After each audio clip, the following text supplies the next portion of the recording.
Ultrasonic welding tools are efficient to produce mass goods for our all-day lives.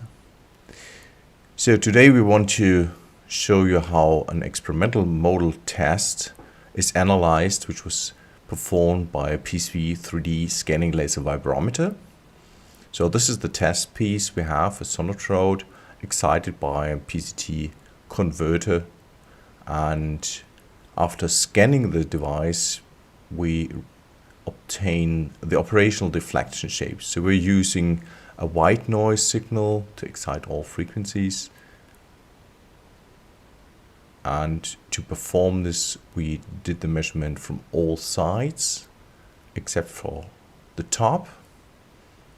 Most important is of course the bottom layer, which is the active surface, and for this we were using a mirror to get the laser incident on the tool.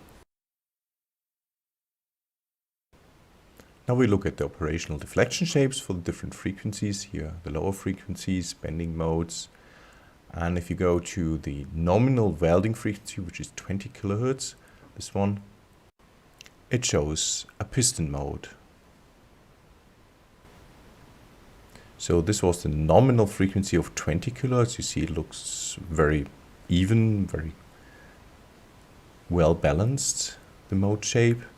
At 22 kilohertz we get a kind of bending shape, which is not really beneficial for the welding process.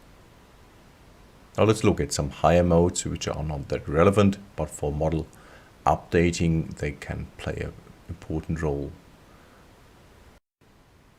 To analyze the active surface we changed to the profile mode, which allows us to just make a cut through this active surface and see the actual deflection along the surface.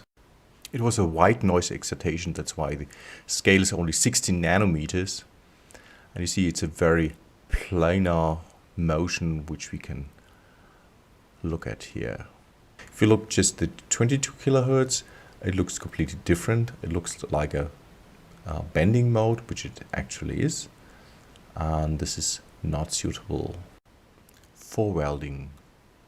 So there are other tools in the PCB software to look at the mode shapes, like cutting through the volume in different directions, to look inside the deflection shape, for example, and that gives you a better insight and makes analysis easier. If you need to post-process, for example, to subtract some points from the overall movement, there's a so-called signal processor. Just copy and paste the data like in a normal spreadsheet calculation, and then you can apply math to the FIFs or to the whole results or do other calculations in post-processing.